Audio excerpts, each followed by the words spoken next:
السلام علیکم اسٹوڈنٹس، میں ہوں ڈاکٹر حبیب الرحمان اور آپ دیکھ رہے ہیں کوئٹہ ٹی وی۔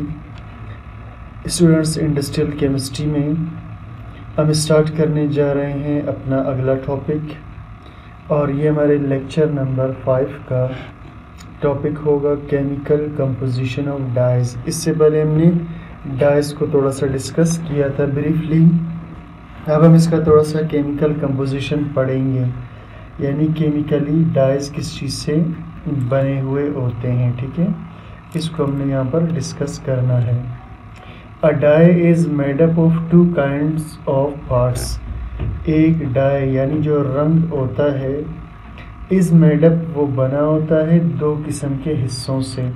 پہلا حصہ اس کے اندر ہے کروموفور کا ہونا، اور دوسرا حصہ اس میں ہے آکسو کروم کا ہونا، ٹھیک۔ اب ہم اس دونوں کو باری باری تسلی سے ڈسکس کرتے ہیں۔ تو پہلا ہے اسٹوڈنٹس اس میں کروموفورز، یہ کیا ہوتے ہیں؟ دے آر انسیچوریٹڈ گروپس، یہ انسیچوریٹڈ گروپس ہوتے ہیں، یعنی جس میں ڈبل بانڈ یا ٹرپل بانڈ ہو۔ An organic compound looks coloured, ایک آرگینک کمپاؤنڈ نظر آتا ہے رنگین، due to presence of these groups, موجودگی سے ان گروپس کے۔ امپورٹنٹ کروموفورز آر، اہم کروموفورز یہ ہیں، اس میں نائٹروسو گروپ ہے جسے ہم NO کہتے ہیں، نائٹرو گروپ ہے جسے ہم NO2 کہتے ہیں، ایزو گروپ جو N double bond N، ethylene group C double bond C، اور کاربونائل گروپس اس میں ہو سکتے ہیں۔ اب اس وقت یہاں پر آپ کو ایک ڈائیگرام نظر آ رہا ہے، ٹھیک ہے، یہ جو اس کے اندر آپ کو نظر آ رہا ہے یہ اس کا آکزوکروم پارٹ ہے یا آکزوکروم گروپ ہے، اور اس طرف آپ کو کروموفور پارٹ نظر آ رہا ہے، یہ باقی اس کا کروموفور پارٹ ہے، ٹھیک۔ دیکھیے یہ اس کے اندر ایزو گروپ آپ کو نظر آ رہا ہے، اس طرح ہائیڈروکسائل گروپس آپ کو نظر آ رہے ہیں، اور اسی طرح اس کے اندر کافی زیادہ گروپس ہو سکتے ہیں۔ تو چلیے جی، intensity of colour increases with the number of chromophores, اور شدت یعنی تیزی رنگ کی بڑھ جاتی ہے جب تعداد کروموفورز کی زیادہ ہو۔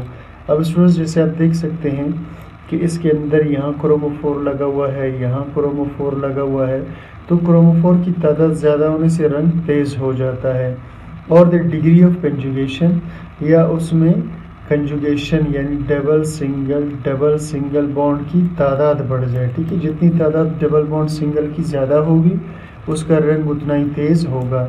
Compounds having chromophores are known as chromogen, وہ کمپاؤنڈ جو کروموفور رکھتے ہیں اس کو ہم کہتے ہیں chromogen. Second part students dyes کا ہوتا ہے auxochrome, the groups that deepen or intensify the colour in the presence of chromophore, وہ گروپس جو ڈیپن یعنی گہرا، یا دوسرے الفاظ میں سے تیز بولیں گے، وہ گروپس جو تیز بناتے ہیں رنگ کو موجودگی میں کروموفور کے، یعنی کروموفور خود تو موجود ہوگا، جیسے میں نے آپ کو یہاں ایگزامپل دیا کہ کروموفور خود تو موجود ہوگا، اب کروموفور کی موجودگی میں وہ گروپس جو، یعنی یہ والے گروپس کی ہم بات کر رہے ہیں، ٹھیک ہے، جو اس کے رنگ کو مزید تیز کر دیں اسے ہم کہتے ہیں آکزوکرومز۔ تو وہ گروپس جو تیز بناتے ہیں رنگ کو موجودگی میں کروموفور کے، اسے آکزوکرومز کہتے ہیں۔ ایگزامپل اس کا ہے جی ہائیڈروکسائل گروپ OH، اور کاربونائل گروپ کاربوکسائل گروپ جیسے COOH، سلفیورک ایسڈ گروپ جیسے HSO3 ہوا، sulphonic acid group, amino group NH2 ہوا، اسی طرح سیکنڈری امائنز جیسا کہ NH جس میں الکائل لگا ہو، ٹرشری امائنز ہو گئے، ٹھیک۔ These groups impart no color in the absence of chromophore، یہ گروپس نہیں دیتے، impart کا مطلب ہوتا ہے دینا، یہ گروپس نہیں دیتے رنگ غیر موجودگی میں کروموفور کے۔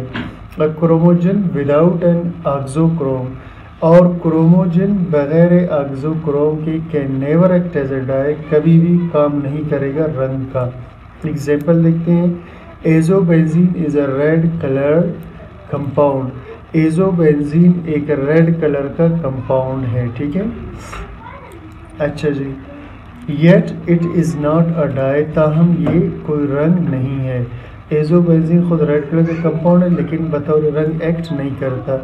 آن the other hand para amino azo benzene, جبکہ دوسری طرف para amino azo benzene is a yellow dye. تو امید کرتا ہوں آپ کو سمجھ میں آ گیا ہے. کوئی چیز کلیئر نہ ہو کمنٹ سیکشن میں ضرور بتا دیجیے. چینل کو سبسکرائب لائک شیئر ضرور کیجیے.